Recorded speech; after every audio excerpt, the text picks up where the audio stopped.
Alice? Chair Danbley, thank you. Today, the Committee on Governance and Long-Range Planning brings a resolution to remove indemnification, coverage of legal fees for any trustees seeking relief from the court when they are prevented from carrying out their stewardship responsibilities.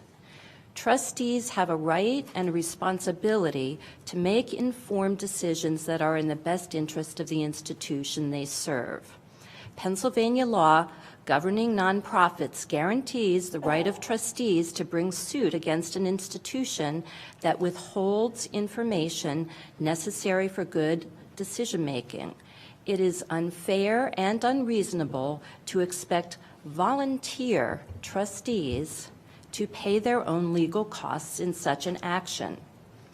Worse, there would be an inevitable chilling effect on the free flow of information if trustees were forced to shoulder the financial burden of litigation against a university with deep pockets. I believe this is contrary to good governance. By making this change to the board's governing documents, we compromise accountability and transparency in the way that the Pennsylvania State University, the Commonwealth's one and only land-grant institution, conducts its business. Indeed, Auditor General Eugene De Pasquale cautioned against this very action by the board that would limit trustees' access to information, adding, "These bylaw changes would further hamper input from all but the most leading members of the board."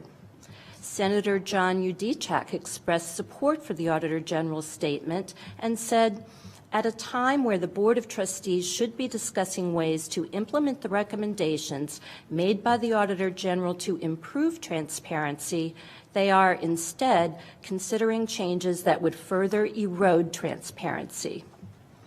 This is a disturbing departure from the university's recent actions to increase integrity throughout the university's operations. Since the Sandusky scandal, the university's leadership has invested heavily in compliance procedures to ensure that even a single whistleblower can bring concerns to light. Mr. Chair, I have a point of order, please, sir. Yes, sir. Is this discussion relative to the motion to table? I still want to hear the comments. It is. But I would I'm going to conclude by asking that we table it, if I may continue. Thank you, Trustee Hahn.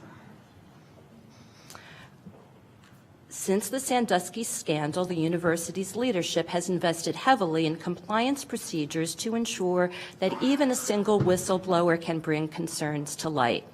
I ask, why would the Board of Trustees be the one place within the university where a concerned voice is silenced?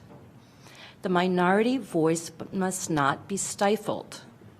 Our university should be characterized by a spirit of openness and inclusiveness among students, faculty, administration, and staff, and yes, the Board of Trustees.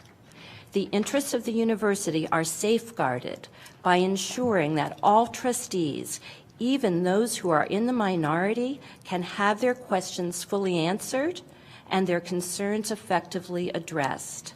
I believe that Penn State deserves governance that reflects our university's deepest values, integrity, the quest for knowledge, and community. I ask my colleagues to table this resolution for now and to work together to find an appropriate solution to our disagreement. Thank you. Thank you, Alice.